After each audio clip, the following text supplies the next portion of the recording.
Hello, my name is Milton Davis, and I'm 74 years old.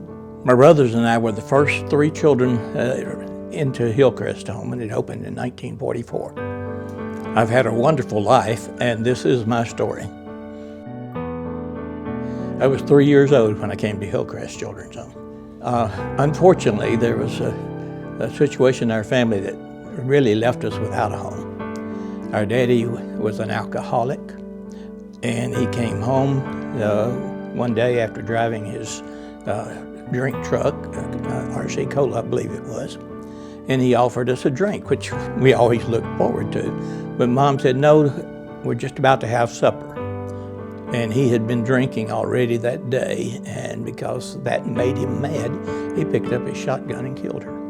After our situation, we really didn't know what to do. We had family members that took us in momentarily, but a lady named Gladys Henderson heard about our situation, and she came and asked the rest of the family if she could start a children's home with us three boys. But she was the most wonderful person. She would call the three of us in. Even as we started getting other children, she would call for us and talk to us about staying true to the Lord.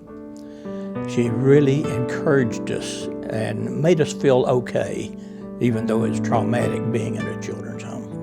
Started out, it was a little lonely with just three of us, but then we started growing immediately. Somebody had left a baby on the front porch when the three of us were with Gladys in that little four-room house that is still there. And we heard this crying, and she had me go out, and there was a little basket, and somebody had left this beautiful little girl. We named the little girl Sharon Rose, of course, after the Rose of Sharon. It was not easy at first because we were, of course, torn away from our family. We stayed 6 years at Hillcrest, and by that time, our daddy had gotten out of prison and had accepted Jesus Christ as his Savior, and he came and got us. We got to go home with him, and he was the best dad a kid could ask for. When I was somewhere around 13, 14 years old, I was drawn to do something for God. He had done so much for me already, and I thought I need to do something. I started teaching Sunday school somewhere around 14 or 15, and then later I decided that he wanted me to go into the ministry. So I decided I wanted to go to college in Springfield, Missouri. I was ordained by the Assemblies of God in 1959.